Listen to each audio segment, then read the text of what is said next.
The latest news poll out this morning shows voters have had enough, and Anthony Albanese could be turfed out after just one term in power.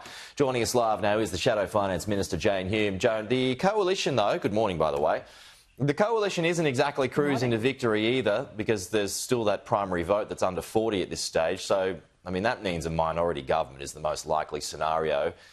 If so, does that mean chaos for the next 3 years, and therefore the people are poorer for it? Pete, there is no doubt that a minority government would be the worst possible outcome, and it will be no surprise to you when I say, as I do most weeks, that the only poll that matters to the coalition is the one on election day. But what I can say is that these number of polls are pointing to the fact that people have had enough of being poorer under Labor. They've seen their standard of living go backwards by 8.7% in the last 3 years. While inflation has cumulatively gone up by 11%, their living standards have gone up even further. Their cost of living has gone up even further, 19.4%.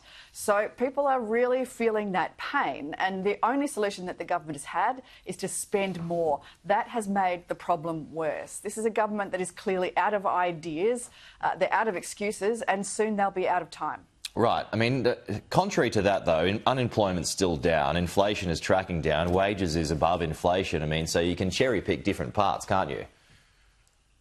Well, you might say that, but in fact, unemployment is higher than it was when Labor came to office. Inflation has come down, certainly, but the average inflation rate under a coalition government was 2.2%. It's been more than 4.4% under a Labor government. Economic growth has stagnated. We're now growing at about 0.8% per annum, and we're in a per capita recession, the longest per capita recession on record. So I don't think that there's a particularly rosy outlook out there, and Australians certainly out there celebrating in the streets because they're doing so well. The last 3 years have been really tough for a lot of Australians, and they've told the Albanese government that they've had enough. If the RBA delivers a rate cut tomorrow, is that a political gift for Labor? Well, It'll be absolutely, a blessing for those Australians that have been paying off their mortgages, around $50,000 more on the average Australian's mortgage in the last 3 years. That's $50,000 that Australian families are never going to get back. And the reason why their mortgages cost them more is because interest rates have stayed too high for too long. The reason why they've stayed too high for too long is because the government has been working against the RBA rather than with the RBA. When governments keep spending, it's like having their foot on the accelerator. The RBA has been trying to put its foot on the brake. We were the only developed country in the world last year that didn't have a cut to its interest rates, and that's because the government has been working against fiscal policy has been working against monetary policy rather than with it. If there is a rate cut this week, and I won't preempt the RBA's decision, I have no intention of muscling in on the independent RBA the way that the Labor government has. But should there be a rate cut tomorrow, it will be a relief for families, but will it be too little too late for those that have fallen so far behind? But this is such a politically charged RBA meeting, this one, for obvious reasons. I can't recall quite a countdown like this one for some time, given that there's an election around the corner. I mean, the politics are, though, it helps Albanese, does it not, if he gets a cut weeks, months before an election. Which is probably why we've seen the Labor government muscle up and get a little heavy with the RBA, trying to verbal them a little bit over the last Well, Jim Chalmers is saying this morning for everybody to stay quiet, to not to. Yes, that's exactly right, because he's realised that it hasn't worked well for him in the past. In fact, now we're going to see a change of the RBA board in the April meeting.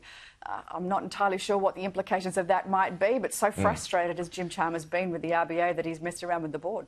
OK. By the same token, just keeping that argument going, if the RBA holds, is that a gift for you? We're not looking for the RBA to do one thing or the other. What we're looking is for government to do its fair share of the heavy lifting, and that's exactly what a coalition government will do. Well, okay. By making sure that we bring our fiscal rules under control, we will lower inflation and do our fair share of the heavy lifting to keep the inflation challenge in check. On that note, then, Peter Dutton with a doozy of a shingle in Andrew Clennell's interview yesterday, suggesting tax cuts across the board. Which ones are you considering, and would that keep inflation under control? Pete, there's no doubt that a coalition government will always be on the side of lower and simpler and fairer taxes. That's something that we've been saying for a considerable period of time, and we've already announced 2 considerable tax cuts, particularly that'll affect small businesses, an increase to the rate of the instant asset write-off and making that a permanent feature of the tax system, and of course a meal deduction for small businesses as well. That's not across the board, though. Back into the office. That will bring people back into the office and will also help the hospitality sector. Now, if you're looking for a reinstatement of the Stage 3 tax cuts, well, I'm afraid that, unfortunately, the Albanese government has discarded all promises of reform. Even though they took the Stage 3 tax cuts to 2 elections, they broke that promise. That was going to address that pernicious bracket creep, which has been so much a feature of this government. The reason why we're paying more tax now is because of bracket creep that has been allowed to fester and propagate under Mr. an Albanese government. Was suggesting tax cuts across the board, which wouldn't just be a reinstatement of Stage 3. There'd be more tax relief for those at the lower end as well. Pete, we know that when people pay less tax, that they are more inspired to take on that extra day of work, take on those extra hours. Yeah, no doubt. So what are you considering? When taxes are higher, well, that sucks the aspiration out of society, and we want to inject that back into society because that is the only way. If we inject that sense of aspiration back into our economy, we can grow the economy. Sure. So what cuts are you considering then? Cut it up differently For everybody, and well, surely I'm not going to announce our tax policy on your show, Pete. I'm sorry to say. I'd love to do that. Well, why not put it out there? I mean, people probably vote for it if you put it out there. Why not do it? And what a great scoop it'd be for you too. If I right, but hanging out these shingles, I mean, are they real? That today, Pete. Are you being real or not? I think you can safely say that there will always be lower and simpler and fairer taxes under a coalition government because that's part of our DNA. It's what we believe in. It's the best way to make sure that we inject aspiration back into our economy and grow the pie for everyone. All right, I tried. Jane Hume, good to see you as always. We'll talk to you soon. Sport and politics, not supposed to mix, but they do from time to time, and political tensions have taken over in an ice hockey game between USA and Canada, the great rivals when it comes